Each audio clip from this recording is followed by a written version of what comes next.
Now in the previous sessions we've learned personality types, we've learned Latin roots, and we learned, we tried to see what different traits in people, and we learned what words describe these traits. So let's go a little deeper into the mind. Okay, the mental life doesn't mean madness. Mental life relates to the mind. Okay, so this session would be all about the mind. Now the Greek word for mind is psyche. Okay, Psyche. It is psyche. P is silent, so you pronounce it as psyche. Psyche means spirit, soul, or mind. Now essentially we don't believe in spirits, so in normal terms psyche translates to mind. Study of mind is psychology, and a person who studies the study of mind is a psychologist. Okay, so that is psychologist view. And now another interesting word, psychic. Say you say X has psychic powers. Psychic is a trait or a quality or an ability which is influenced by the human mind. That is, say for example, you have telepathy. Telepathy is reading the other person's mind. Where you say X, where you know what X thinks. So you know what is going in his mind and you say it aloud. Like, that person does not voice out his thoughts, but yet you're able to know what he's talking about, what is going on in his mind. So such ability is a psychic ability. Now another example for psychic ability is, say you're traveling in a bus, and then you sleep, and then you get this dream or premonition. You predict, you get a kind of a dream where you believe that this bus is going to meet with an accident.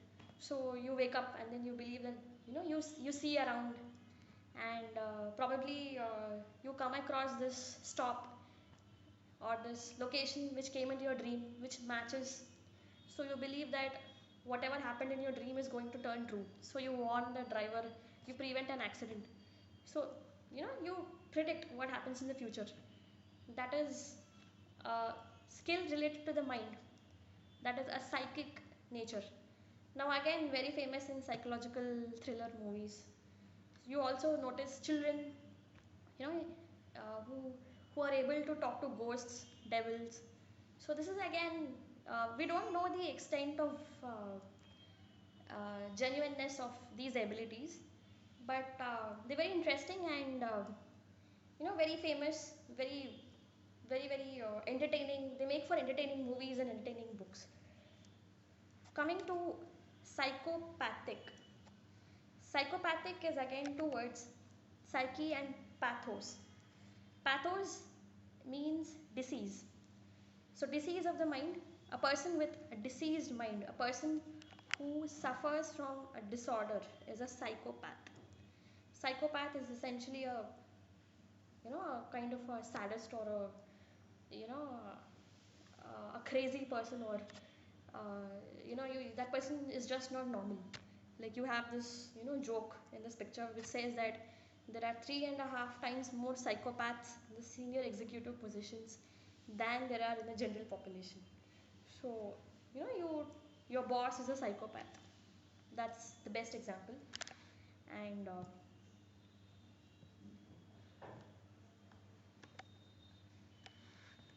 now when there's a disease for the mind, there should be a treatment as well. So the word for treatment of diseases related to mind is psychotherapy. So a psychotherapy is essentially treatment of disorders or problems. Psychotherapy is like, you go to the psychologist, you say that I'm upset, I'm not able to concentrate, or I have this disorder where I keep talking to myself all the day, such problems. And the psychotherapy says, okay, you sit down, you tell me why you think so and so, whether there's a past experience or whether there's a a genetic disorder in your family, etc. And then he tells, okay, you take this medication, you take this treatment, which could be medicines, or it could be a form of exercises to the mind, etc. So that is psychotherapy. Now psychoanalysis is a very famous uh, term, or rather a technique. This technique was developed by Sigmund Freud. Sigmund Freud is in fact the father of psychoanalysis. His theory is called Freudian theory, and in fact, uh, Sigmund Freud introduced, say, some 100 new words to the psychology and to the rest of the world as well.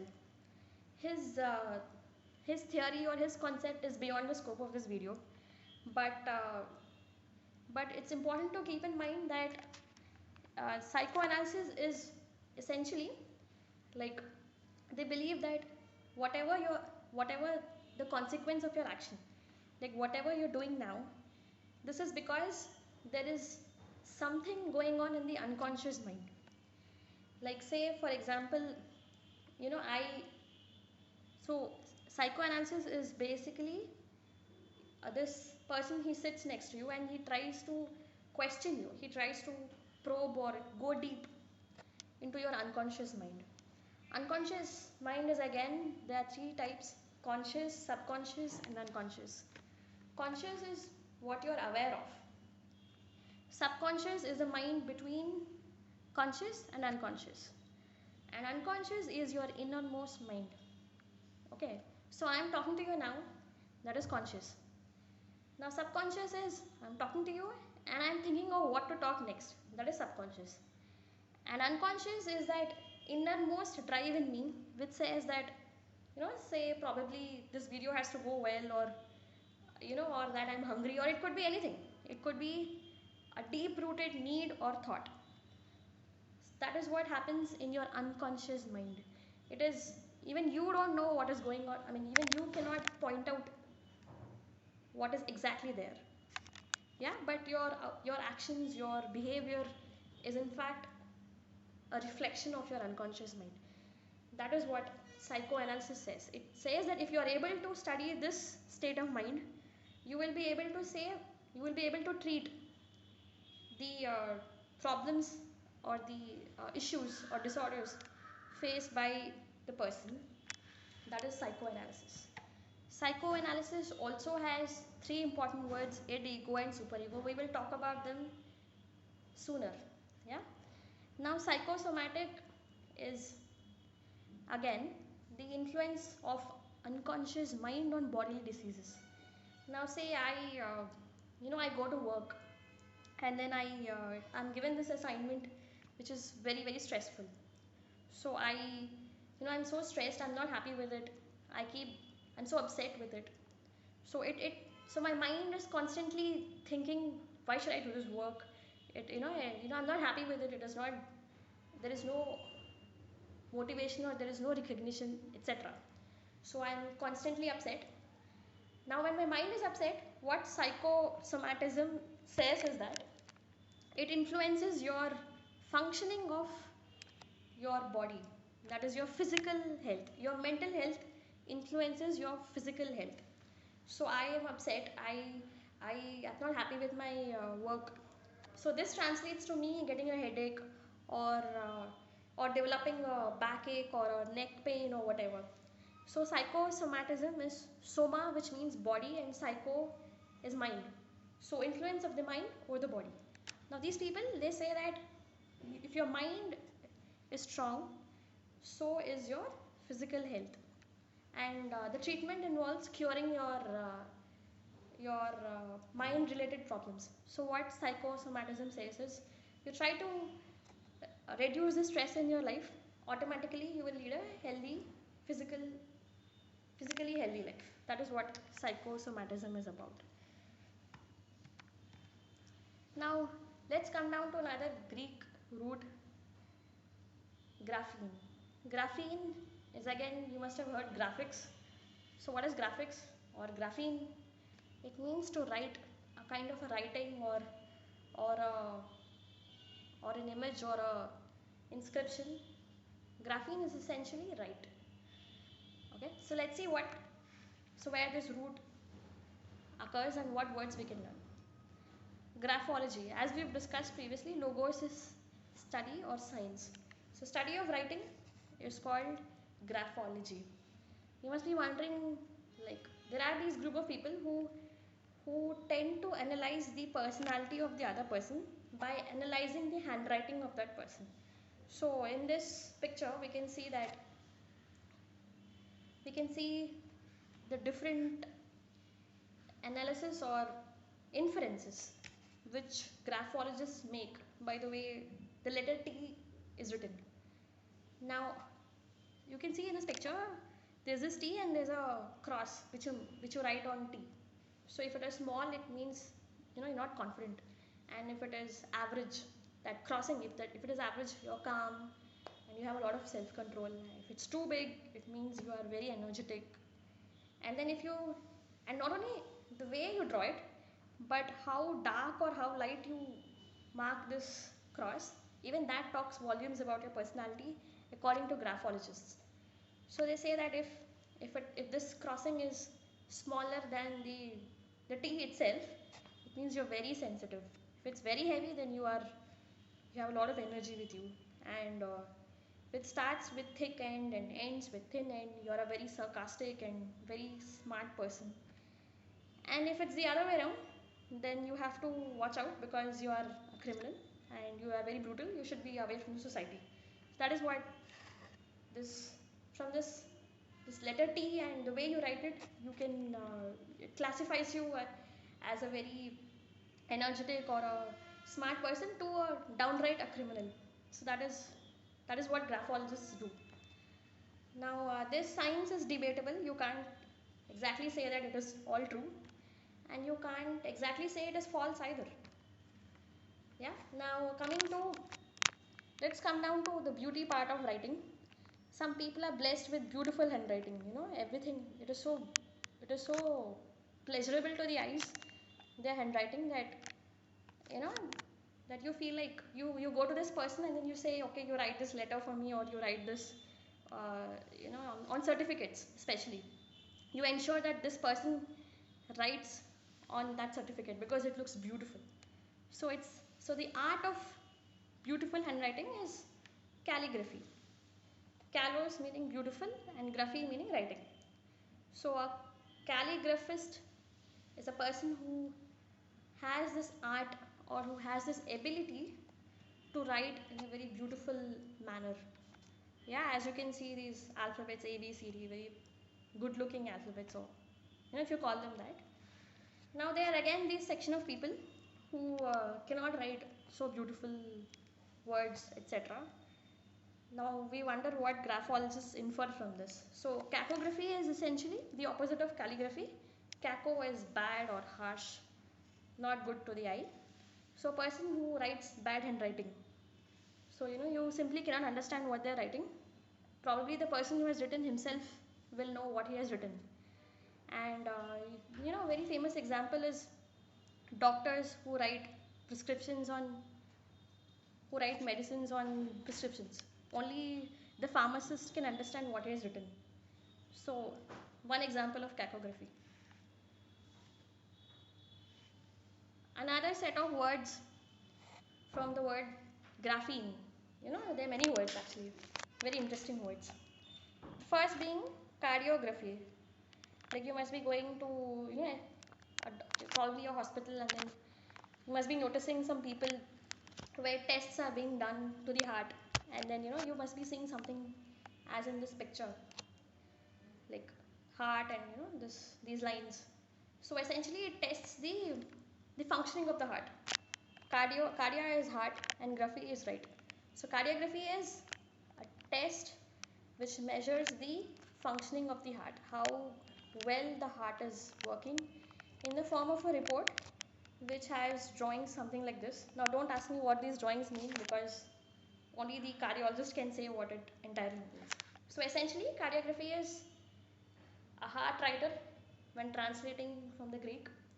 So the report or the writing or the functioning of the heart. And then phonograph. Phonograph is phone meaning sound, and graph is writing. So sound writer when translated to Greek. So as you can see in the picture, phonograph is something which plays sound, which plays music, which on which musical notes or voice related aspects are recorded and played.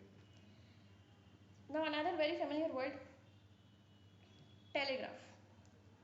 Tele is distance and graph is writing. So you send a telegraph to a person. Say you want that person to meet you on so and so date, because maybe you're getting married or there is some function in your home. So you send a telegraph to someone who is very far. So you write and then you say, please come, please attend, blah blah blah. That is telegraph, an instrument which sends communication to people who are living very far. Telegraph is quite extinct now. We've evolved. There are more evolved modes of communication today, like letters, emails, SMSs. So this is obsolete. But however, that word, you need to know the word.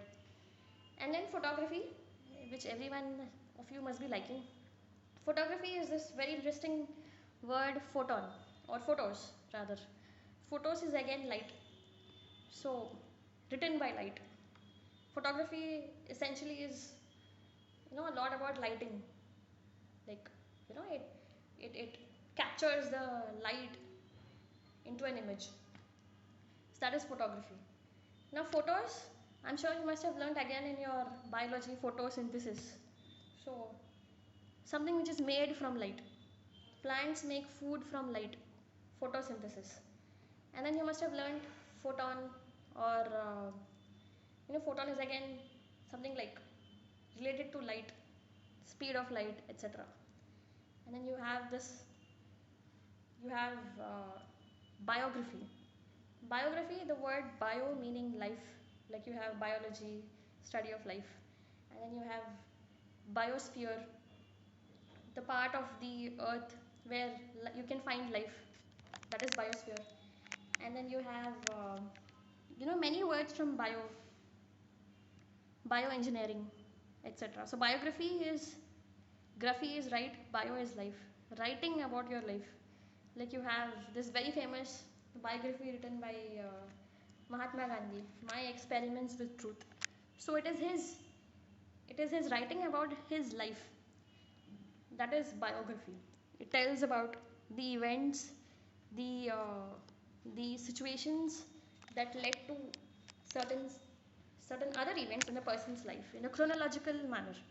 Chronological is again in a timely manner.